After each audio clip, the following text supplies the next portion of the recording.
ರಾಜ್ಯದಲ್ಲಿ ಶ್ರೀರಾಮನ ಹೆಸರಿನಲ್ಲಿ ರಾಜಕೀಯ ನಾಯಕರು ಜಟಾಪಟಿಯನ್ನ ಮುಂದುವರಿಸಿದ್ದಾರೆ.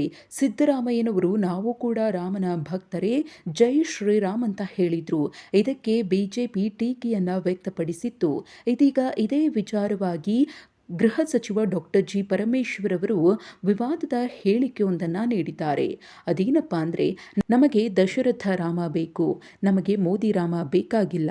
ನಮಗೆ ಈ ದೇಶವನ್ನು ರಾಮರಾಜ್ಯ ಮಾಡಿದ ದಶರಥ ರಾಮ ಬೇಕೇ ಹೊರತು ರಾಮನ ಹೆಸರನ್ನು ಹೇಳಿಕೊಂಡು ಒಡೆದಾಳುವ ನೀತಿಯನ್ನು ಆಚರಿಸ್ತಾ ಇರುವವರಲ್ಲ ಅಂತ ಹೇಳಿ ಡಾಕ್ಟರ್ ಜಿ ಪರಮೇಶ್ವರ್ ಅವರು ಮೋದಿ ಮತ್ತು ಬಿಜೆಪಿ ವಿರುದ್ಧ ಕಿಡಿಕಾರಿದ್ದಾರೆ. ಇನ್ನು ಸಿದ್ದರಾಮಯ್ಯನವರು ಜೈ ಶ್ರೀರಾಮ್ ಅಂದರೆ ತಪ್ಪೇನು? ನಾವೆಲ್ಲರೂ ಜೈ ಶ್ರೀರಾಮ್ ಅಂತ ಹೇಳಿದ್ದೇವೆ. ಹೇಳದೆ ಇದ್ರೆ ಶ್ರೀರಾಮನ ವಿರೋಧಿ ಅಂತಾರೆ, ಹೇಳಿದರೆ ಈ ರೀತಿಯೆಲ್ಲ ಮಾತನಾಡ್ತಾರೆ. ಇದರಲ್ಲಿ ಯಾವುದು ಸರಿ ಅಂತ ಪ್ರಶ್ನೆಯನ್ನ ಜಿ ಪರಮೇಶ್ವರ್ ಮಾಡಿದ್ದಾರೆ. ನಾವೆಲ್ಲ ಶ್ರೀರಾಮನ ಭಕ್ತರೇ, ಒಂದಲ್ಲ ಒಂದು ರೀತಿ ಶ್ರೀರಾಮನ ಆದರ್ಶ ಪಾಲಿಸಬೇಕು ಅಂತ ಹೇಳಿದ್ರು.